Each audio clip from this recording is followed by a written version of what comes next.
नमस्ते दोस्तों, स्वागत है आपका हमारे चैनल पर। आज हम बात करेंगे एक ऐसे टॉपिक के बारे में जो इन दिनों बहुत चर्चा में है। अभी स्टॉक मार्केट क्यों गिर रहा है?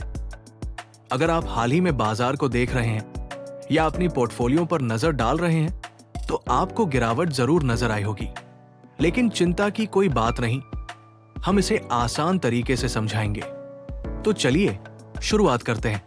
सबसे पहले, आर्थिक असमंजस एक बड़ा कारण है। इन दिनों निवेशक चिंतित हैं क्योंकि महंगाई, वैश्विक व्यापार तनाव और धीमी आर्थिक वृद्धि की चिंता बढ़ गई है। ये बिल्कुल वैसा है जैसे जब हमें अपनी नौकरी या भविष्य को लेकर संदेह होता है और इसका असर हमारी खर्च की आदतों पर पड़ता है। बिल्कुल वैसे ही जब निवेशक असमंजस महसूस करते हैं तो स्टॉक मार्केट में गिरावट आती है।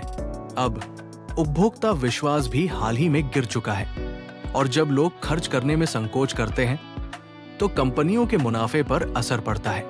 यही असर स्टॉक मार्केट पर भी पड़ता है और कीमतें गिरने लगती हैं। अब बात करते हैं राजनीतिक असमंजस की। जब भी राजनीतिक नेतृत्व बदलता है तो बाजार में उतार चढ़ाव आते हैं। सरकार द्वारा लिए गए किसी भी फैसले, जैसे टैक्स बढ़ाने, व्यापार प्रतिबंधों या किसी अन्य आर्थिक बदलाव की बातें निवेशकों को डराती है।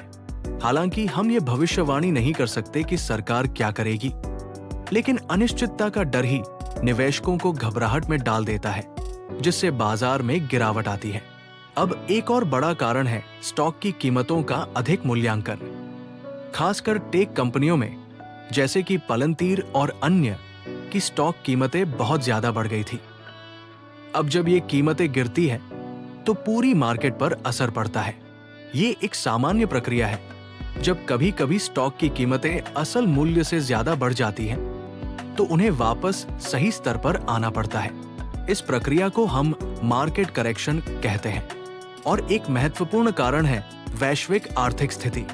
जबकि अमेरिका में बाजार गिर रहा है, चीन जैसे देशों में सुधार देखने को मिल रहा है, लेकिन दुनिया भर की अर्थव्यवस्थाएं आपस में जुड़ी हुई है और कोई भी वैश्विक संकट, जैसे व्यापार युद्ध या राजनीतिक तनाव, का असर हर जगह पड़ता है। इसलिए अगर एक देश में बाजार बेहतर प्रदर्शन कर रहा है तो भी अन्य समस्याएं पूरी दुनिया के बाजार को प्रभावित कर सकती है। अब मैं जानता हूं कि ये सब सुनकर आपको चिंता हो सकती है, लेकिन आपको घबराने की जरूरत नहीं है। बाजार में गिरावट आना सामान्य बात है। बाजार हमेशा गिरता और फिर उठता है।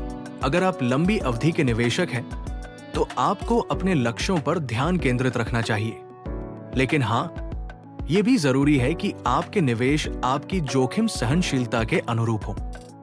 अगर आपको जरूरत हो तो एक वित्तीय सलाहकार से भी मदद लें। तो दोस्तों, ये थे वो कारण जिनकी वजह से स्टॉक मार्केट अब गिर रहा है। अगर आपको ये वीडियो पसंद आया हो तो लाइक बटन जरूर दबाएं। और अगर आप और अपडेट चाहते हैं तो चैनल को सब्सक्राइब करें। साथ ही अपने सवाल और विचार हमें कमेंट्स में बताएं। देखने के लिए धन्यवाद और अगली बार फिर मिलेंगे।